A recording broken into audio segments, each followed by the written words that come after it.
पाच मित्र आपला आपला आनंद किंवा दुःख व्यक्त करण्यासाठी एका ठिकाणी दारू पीत बसतात आणि दारू पिल्यानंतर त्यांच्या गप्पा अशा काही रंगतात की आपापल्या मनातल्या बोलू लागतात, आपल्या मनातलं सांगू लागतात. कोणी त्याचं दुःख सांगू लागतं, कोणी त्याचं सुख सांगू लागतो, तो कोणी मी कसा दादा आहे, मला कसे लोक घाबरतात, हे सगळं सांगू लागतात. अशा पद्धतीनं या पाचही मित्रांच्या गप्पा अगदी जोरदार रंगतात आणि या गप्पामध्येच त्यांचे जे पॅकामागं पॅक हे चालू असतात आणि ते एवढी दारू पितात की त्यांना काहीही सूद राहत नाही की त्यांनी नेमकी दारू पिली तरी किती. पण जेव्हा त्यांना आता जाणीव होते की आता आपला काही सुधरत नाही आहे, आपला काही समजत नाही आहे, तेव्हा ते दारू पिण्याचं थांबवतात आणि त्या ठिकाणाहून आपापल्या घरी जाण्याचा निर्णय घेतात.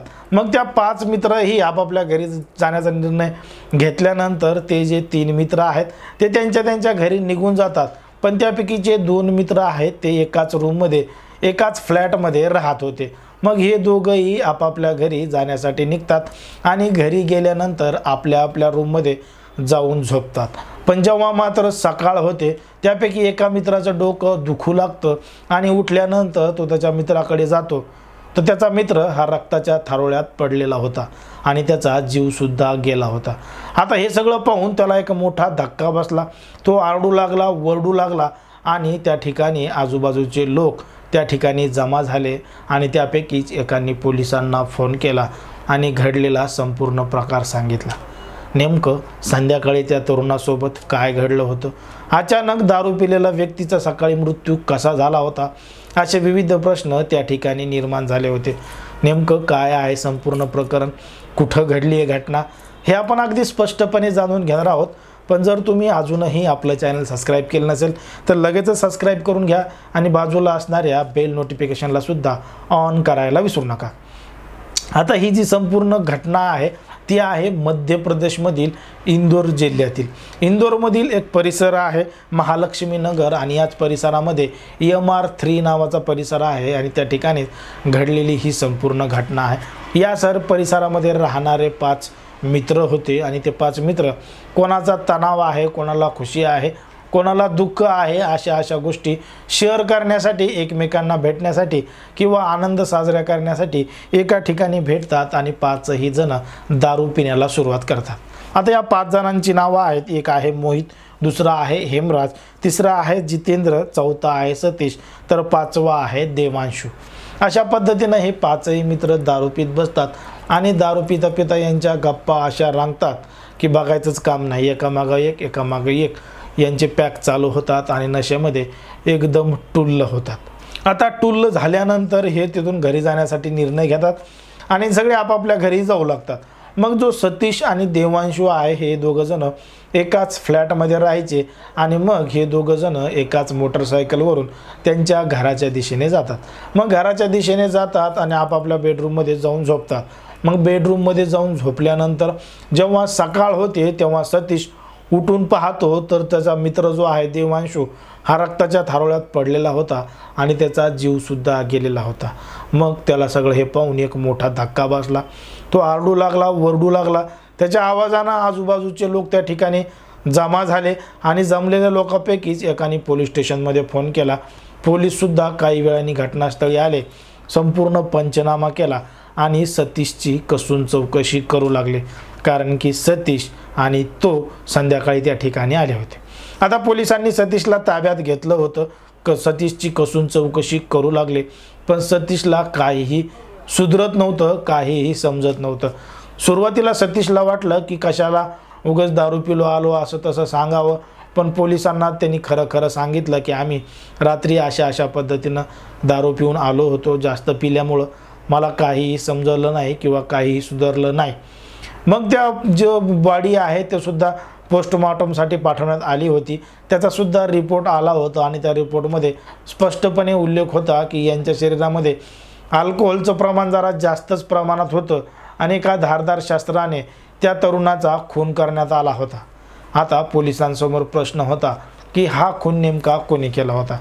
पोलिसांनी जेव्हा या सतीशची कसून चौकशी केली तेव्हा समजलं की सतीश हा खरं बोलतोय, सतीश हा खोटं बोलत नाही कारण की सतीशला काही सुधरत नव्हतं. त्याच्या शरीरामध्ये सुद्धा अल्कोहोलचं प्रमाण आढळून आलं होतं आणि सतीशला रात्री काय घडलंय हे अगदी समजतसुद्धा नव्हतं, सुधरतसुद्धा नव्हतं. मग पोलिसांनी जे त्याच्यासोबत मित्र होते यांचे नावं विचारले आणि त्या सगळ्या मित्रांनासुद्धा ताब्यात घेतलं. त्यांचीसुद्धा कसून चौकशी केली की कशा पद्धतीनं झालं आहे, काय झालं आहे. तरीसुद्धा ते मित्र म्हणे की आम्हाला काय माहीत नाही, आम्ही अशा ठिकाणी दारू पीत बसलो होतो, पण आमचं सगळं पिणं झाल्यानंतर, नशा एकदम झाल्यानंतर आम्ही आमच्या घरी निघून गेलो होतो, पण सतीश आणि देवांशू हेच दोघंजणं एकसोबत होते, आम्हाला काहीही माहीत नाही. आणि तिकडं मात्र हे जो देवांशू आहे त्याचं लग्न झालेलं होतं आणि तो पैसा कमावण्यासाठी या शहरामध्ये आला होता, या परिसरामध्ये राहत होता आणि ही बातमी त्याच्या घरच्यांनासुद्धा माहीत झाली आणि त्यांनीसुद्धा लवकरात लवकर आरोपीचा शोध घ्यावा अशी मागणी पोलीस स्टेशनमध्ये येऊन केली होती. आता एका भर सोसायटीमध्ये अशा पद्धतीनं घरामध्ये घुसून एका तरुणाचा खून झाला होता. त्या ठिकाणी कुठलाही दरोडा पडला नव्हता, कुठलीही चोरी झाली नव्हती. मग पोलिसांना संशय आला की हे सगळं दुश्मनीमधून घडलंय. पण त्याचे सगळे काही दुश्मन तपासून पाहिले, त्याचे मित्र तपासून पाहिले, तरीसुद्धा आरोपी सापडतच नव्हता. मग पोलिसांसमोर पर्याय होता तो म्हणजे त्याचे फोन कॉलसुद्धा तपासून पाहिले, त्याच्यासोबत कोणी बोललं आहे का, काही केलं आहे का, तिथूनही आरोपी सापडला नाही. मग आजूबाजूच्या परिसरामध्ये जेवढे CCTV कॅमेरे लावलेले आहेत तेवढे कॅमेरेसुद्धा तपासून पाहिले, पण त्यामधून सुद्धा काहीही स्पष्ट होत नव्हतं, आरोपी सापडतच नव्हता आणि एका तरुणाचा खून झाला होता. मग नेमका तो खून कोणी केला होता हाच प्रश्न पोलिसांसमोर पडलेला होता आणि सगळ्यात जास्त प्रश्न त्या सतीशला पडला होता, कारण की सगळे आरोप सतीशवरच येत होते, सतीशच त्याच्याबरोबर राहत होता. पण जेव्हा पोलिसांनी अजून सखोल चौकशीला सुरुवात केली, जेव्हापासून ते घरातून निघले होते तेव्हापासून घरी येतात इथपर्यंत जेवढे कॅमेरे लावलेले आहेत तेवढे सगळे कॅमेरे तपासले, तेव्हा त्या कॅमेऱ्याच्या फुटेजमधून एक दृश्य त्यांना असं दिसलं, एक फुटेज असं दिसलं की तिथूनच त्यांना आरोपीचा शोध लागला. आणि ते फुटेज होतं जेव्हा हे संध्याकाळी दोघंजणं नशेच्या अवस्थेमध्ये टूल होऊन मोटरसायकलने घरी येत होते, तेव्हा त्यांच्या गाडीवर हे दोघंजणं नसून अजून एक तिसरी व्यक्ती होती आणि ती दुसरी व्यक्ती एक सुंदर तरुणी होती. आता हे सगळं पाहून ऐकून त्या सतीशला सुद्धा धक्का बसला होता, कारण की त्यालाच माहीत नव्हतं की मोटरसायकलवर दोघं आहेत का तिघं आहेत, पण त्या दोघांच्याही मागे बसलेली होती ती एक होती सुंदर तरुणी. मग जेव्हा पोलिसांनी या सतीशला अजून कसून चौकसून विचारलं तेव्हा त्याची थोडी गोष्ट लक्षात येत होती की गाडी नेमकी कुठं थांबवली होती आणि गाडीवर कोण बसलं होतं. मग सतीशनं जेव्हा डोक्यावर जोर दिला तेव्हा त्याच्या गोष्ट लक्षात आली की या परिसरामध्ये आम्ही काही वेळासाठी थांबलो होतो आणि त्याच परिसरामध्ये देवांशू कोणाशी तरी बोलत होता आणि तिथूनच मग ही व्यक्ती बसलेली असावी असा अंदाज त्यानं व्यक्त केला. मग पोलीस त्या घटनास्थळी गेले, जिथून ती तरुणी बसली होती त्या ठिकाणी गेले आणि त्या परिसरामधले CCTV कॅमेरे तपासले. तेव्हा त्या फुटेजमध्ये एक माहिती मिळाली की यांच्या मोटरसायकलवर एक तिसरी होती व्यक्ती, ती एक सुंदर तरुणी होती.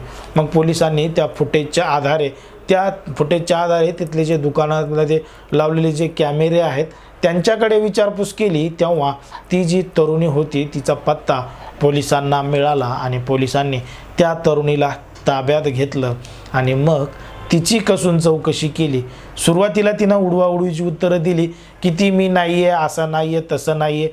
मग पोलिसांनी विचारलं त्या तारखेला तू कुठं होती, काय होती, मग तू ती जर इथं नव्हती तर तू कुठं होती ते सांग. आणि जेव्हा तिचं लोकेशन तपासलं तेव्हासुद्धा तिचं लोकेशन या दोघांच्या लोकेशनसोबत मॅच झालेलं होतं. पोलीस म्हणे आता नाटकं करू नको, जर तू खरं सांगितलं नाही तर मग आम्हाला आमच्या पद्धतीनं विचारावं लागेल. आणि तिनं सांगितलेलं होतं एक धक्कादायक घटना, धक्कादायक प्रकरण. ती सांगते की ज्या रात्री हे दोघंजणं दारूच्या अवस्थेमध्ये, दारूच्या नशेमध्ये मोटरसायकलवरून येत होते तेव्हा वाटेमध्येच मला हे दोघंजणं भेटले आणि मी त्या देवांशूला बोलू लागले आणि देवांशूकडं आकर्षित झाले आणि देवांशूचं माझं या 5 मिनिटातच जमलं आणि मी त्याच्या रूमवर जायचं ठरवलं. मग त्याच्या मोटरसायकलवर बसून ही जी तरुणी होती ती त्याच्या मोटरसायकलवर बसून त्याच्या फ्लॅटवर गेली. सतीश त्याच्या रूममध्ये जाऊन झोपला, तर देवांशूसोबत ही जी तरुणी होती ही त्याच्यासोबत जाऊन झोपली आणि नको ते कृत्य करण्यास सुरुवात केली.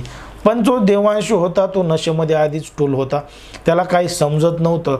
पण तो काय करतोय एवढी गोष्ट मात्र त्याला समजत होती. आणि एवढी गोष्ट समजत असतानाच त्याला अजून एक धक्का बसला की ज्या तरुणीसोबत तो ते प्रकार करतोय ती एक तरुणी नव्हती, तो एक किन्नर होता, तो एक हिजडा होता. मग हा प्रकार त्याच्या लक्षात आला. मग तो तिच्यासोबत फसवणूक केली म्हणून तिला वरडू लागला आणि तिथंच या दोघांचे भांडणं लागले. आणि याच भांडणामध्ये तो जो किन्नर होता त्याला या सगळ्या प्रकरणाचा अतिशय राग आला आणि त्यांनी रागाच्या भरात धारदार शस्त्रानं त्या देवांशूवर हल्ला केला, त्याच्यावर वार केला आणि त्याला जागीच ठार केलं आणि त्या ठिकाणाहून पसार झाला. आता त्या ठिकाणाहून पसार झाल्यानंतर ही घटना कशी घडली, काय घडली, कोणालाही समजली नव्हती. सतीश तिकडं दारूच्या अवस्थेत टूल नशेमध्ये पडलेला होता. आता ही किन्नर होता त्याला पोलिसांनी ताब्यात घेतलं आणि कायदेशीर कारवाई त्याच्यावर सुरू आहे. पण त्याला बोलल्यामुळं, त्याच्यावर टीका केल्यामुळंच त्याला एवढा राग आला होता आणि त्यानं म्हणूनच त्या देवांशूची हत्या केली होती असंच त्यानं त्याच्या बाबामध्ये सांगितले. पण जर आपण पाहिलं तर समाजामध्ये, देशामध्ये, राज्यामध्ये गुन्हेगारीचं प्रमाण कशा पद्धतीनं वाढलंय. लोक दारू पिलेले असले तरी, सुधीमध्ये असले तरी आणि नशेमध्ये नसले तरी त्यांचं वासनेचं प्रमाण कशा पद्धतीनं वाढत चाललं आहे आणि तेच त्यांच्यासाठी कशा पद्धतीनं घातक ठरू शकतं हे सगळं आपल्याला या गोष्टीवरून, या घटनेवरून लक्षात येतं. एकंदरीत या संपूर्ण प्रकरणावर चूक कोणाची आहे, कोणामुळं सगळं घडलं. जर त्यांनी दारू पिली नसती तर हे सगळं घडलं नसतं. आणि जरी दारू पिली असती आणि त्या तरुणीला सोबत घेतलं नसतं तरीसुद्धा हे घडलं नसतं. पण त्या जी तरुणी होती, तो जो किन्नर होता त्याला जर खुश केलं असतं तर हा सगळा प्रकार घडला असता का, असे विविध प्रश्न या ठिकाणी निर्माण होतात. पण या संपूर्ण प्रश्नावर तुम्हाला काय वाटतं ते अगदी स्पष्टपणे कमेंटमध्ये सांगा. आणि अशाच पद्धतीचे नवनवीन व्हिडिओ पाहण्यासाठी आपल्या चॅनलला लगेच सबस्क्राईब करून घ्या. धन्यवाद.